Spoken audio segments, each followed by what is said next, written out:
Hello everyone, I'm Roan Celis Capistrano of 1 Million Club. Kung bago ka pa lang sa channel ko, make sure to subscribe and hit the notification bell para lagi kang updated. Ayan, so sobrang nakatulong din sa akin to, no? Bakit continuous ako nag-iipon, nag-i-invest? Kasi meron palang tinatawag na wealth bucket, no? So, ibig sabihin ng wealth bucket, ipon tayo ng ipon, sige lang, kita. Ito kasing tubig dito, parang kita natin, no? Ipon, kita. So, lagay tayo ng lagay, igib tayo ng igib. Tapos, hindi natin alam, may mga enemies pala yung wealth natin. Hindi natin ako-consider, no?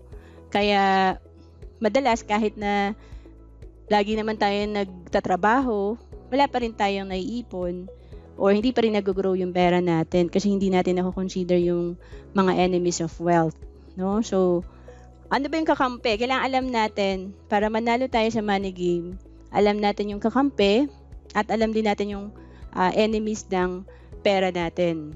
Okay? So, ang kakampi natin, of course, pag naglalagay ka ng pera, may magko-compound. Pero pag hindi natin ine-execute yung natututunan natin, nag-attend naman tayo ng financial coaching or seminar, hindi naman natin in-apply, wala tayong savings, wala tayong investment, wala ring mangyayari, no? So, kailangan may money. And, rate of return, no? Ito yung kanina na-discuss natin. Dapat alam mo kung saan ka mag-i-invest para mas mag-grow yung pera mo. And of course, wag i-delay. Kasi ang sakit natin, procrastination. So, importante rin sa pag-i-invest, hindi lang pera, pati yung oras na meron ka. Okay? So, investment is any asset into which funds can be placed with the expectation that it will generate income, preserve capital, or increase its value. So, paano ba yan? Ayan. So, why should you invest? Kasi pwede talaga itong magkaroon ka ng current income. Ito yung dividends on stock, interest from bonds, and rents from real estate. So, may mga investment tayo para madagdagan pa yung income natin. Preserve capital naman, ito naman yung to set aside money with the assurance that funds will be available with no risk or loss in purchasing power at a future point in time. So, again, nag-i-invest tayo para hindi bumaba yung value ng pera natin at makasabay sa inflation. Capital appreciation, ito naman yung to increase in the market value. So, ito yung stock price of an investment. So, para tayong bumili ng lupa, bumibili tayo ng mura, pwede natin siyang ibenta ng mas mahal pag tumaas na yung value niya. What are your financial goals? Siyempre, lahat tayo gusto natin magkaroon ng sariling bahay, maka-own ng kahit simple na car, di ba? Kung medyo mahal na. Tapos, syempre, lahat tayo gusto natin kung may anak tayo, makapagtapos siya ng pag-aaral niya at saka mabigay natin yung gusto niyang course. At syempre, hindi naman pwede puro trabaho lang, di ba? Maganda rin nakakapag-travel tayo at mas masaya yan kung kasama yung family. And lahat tayo magre-retire, kaya importante may retirement fund tayo. And of course, dahil nga mahirap talaga na umaasa ka lang sa one source of income, maganda rin may business din tayo. So, bukod sa meron ka ng magandang cash flow pag may business ka, yung time mo pa meron kang freedom, no? Hindi ka tali sa oras. So, yun, no? I-check natin yung mga goal natin kasi ito yung makakatulong sa atin para maging consistent tayo sa pag-i-invest. So, what is your risk tolerance, no? Kasi meron dito sa pag nag-i-invest talaga tayo, may tinatawag na high risk pero high return, low risk, low return. So, yan. Ito naman yung natutunan ko noong 2015, no? 3 stages of financial life. You at work, no? Ikaw lang. Sweldo, tapos may kita. Pero pangalawa, no? Ito yung maganda na pumunta tayo sa level 2. You and money at work. Diba? Hindi lang ikaw nagtatrabaho, pag may investment ka, meron ding pera na pwedeng tumubo at kumita para sa'yo.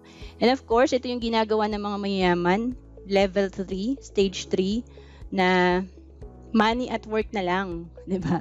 So, hindi ka na stress kung mawalan ka ng trabaho or tumanda ka na. Diba? So, ito, meron ka ng mga natanim na investment na pwedeng magbigay sa'yo ng passive income or yung permanenteng income. Ayan. So, active income, ito yung sa stage 1, di ba? Kasi, income earned on the job as well as other forms on non-investment income. So, ito yung pag empleyado ka, umaasa ka sa salary mo. Kapag naman yung freelancer ka, so per professional fee ka. Pero pag walang kontrata, wala rin. So, ganun din, no? Pagka broker ka, agent ka, based lang sa komisyon. Pag walang sale, walang komisyon. So, ganun din ang mga seafarer o OFW. Pag wala ng kontrata, goodbye na rin sa income. And of course, yung mga retiree, no, may pension din sila. Tapos, yung passive income, ito yung goal natin. Income derived from real estate, limited partnerships, and other forms of tax advantage investment.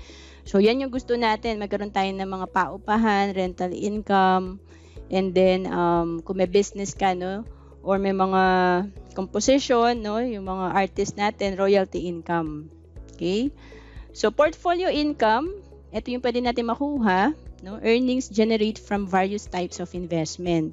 So, magkakaroon tayo ng investment income from stocks, mutual funds, mga iba't ibang investment. Tapos, may interest income din from bonds and treasury bills. So, maraming klase ng income, di ba?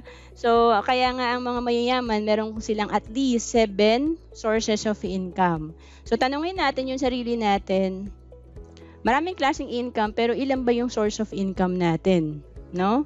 So, ang maganda dyan, ang investment ngayon, affordable na. So, pwede rin tayong magdagdag ng investment para meron din tayong tinatawag na portfolio income. And pag naging consistent tayo, eventually magiging passive income yan. Okay? So, again, bakit medyo risky sa stage 1? Kasi you work hard for money. No? So, syempre, if you stop working, your income stops. Yun lang tinandaan ko sa seminar. Oo nga, no? Manager man ako, pero kung alisin na rin ako sa company, hindi naman nila ako papasweldohin. And kaya dito, sinimulan ko yung investment kasi money work hard for you. No? So, income keeps coming even if you're not working. You stop working, your income continues. No? Kaya taon-taon yan, excited ako kasi merong kinikita yung mga investment ko. For example, 2023 ngayon, 2022, meron nang kinita yung pera ko.